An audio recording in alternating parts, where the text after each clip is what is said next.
You know what video art is, don't you? Creative people using the technology of television.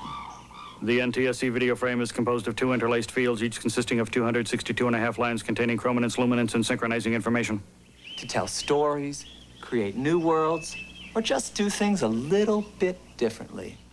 Video art, I think, is a lot like any other art in that it's expression. It's the artist's view of the world. It's the artist looking at the world and responding to it. I think that video art is the same thing as painting and sculpture and drawing and performance, except it's with videotape. Video art is an often misunderstood and sometimes expensive art form. The Ohio Arts Council is one of the few local funding sources for video artists. To do video art, it takes some technology. There are both ends of the spectrum. There are people who are doing real low budget, just simple edits and simple image manipulation. Then there are people who have access to more equipment who are able to produce more sophisticated pieces technically. I think Susan Halpern's work represents an artist on one end of the dilemma of video art.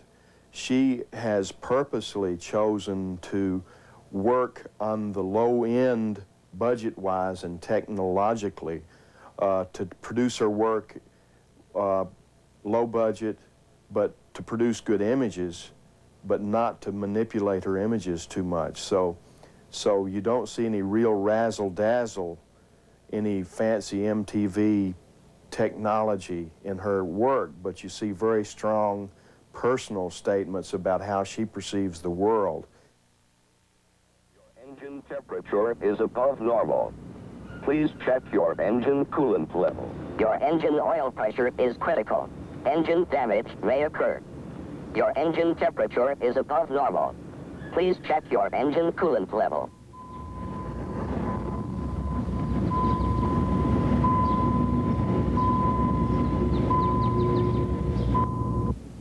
Your charging system is malfunctioning. Prompt service is required. I love watching MTV because it's 3 minutes of just spectacular effects. But there's no other information. There's music and there's visuals, but there's nothing that really comes from the heart. It's commercial work, and it's forcing video artists who for years may have sort of rested on the technology to sort of get up and stand up and actually say something that's personal or political or somehow important as art. Because I think art is communication. I think there's almost a responsibility for people working in media to be socially conscious and to be environmentally conscious and politically conscious as well as humanistically conscious. I think media has to take the lead in this because no one else is, you know.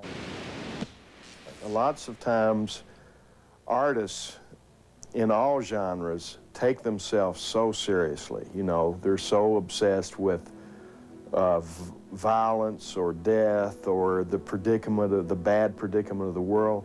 Well, Phil's work represents sort of a refreshing, tongue-in-cheek, laughing at the predicament, a real good sense of humor, and that's really needed in the world today. We need to be able to cure ourselves with laughter.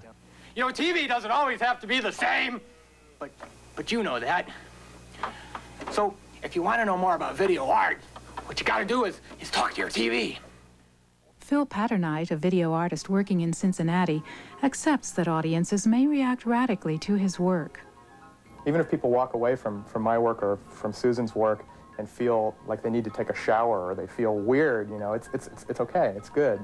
And I don't think the artist can be too self-conscious about that. I think the artist creates the work and then just puts it out there, and it's interpreted whatever way it will be. It's almost once it leaves our hands and leaves the editing machines and goes into the TV set, then it takes on a life of its own. Squirky. Perched on its hind legs, with its velvety soft mane, the squirky is a classic example of genetic diversity. Always cautious and alert, the squirky has the ability to take flight at any sign of danger. However, persistent hunters often prevail due to the limited wingspan, which allows only a few moments of hovering flight. The wild squirky is a traditional delicacy of the region and owes its unusually fine flavor to its mixed diet of berries, seeds, and insects. Originally native to the southern underbrush area of Ohio, the squirky is now abundant throughout the state. Chuck duckalope.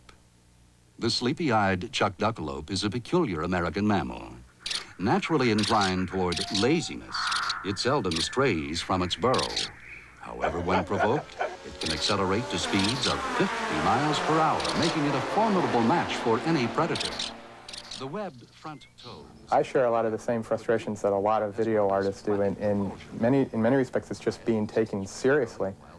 And I will put in a plug for the OAC in here. They do take care of their video artists, and I think of all the organizations in the country, I think the OAC has really stepped forward and said, here is an emerging art form. We're going to do our best to take care of our Ohio artists.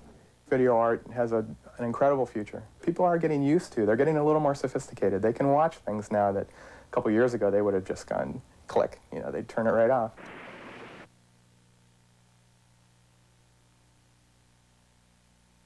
It's called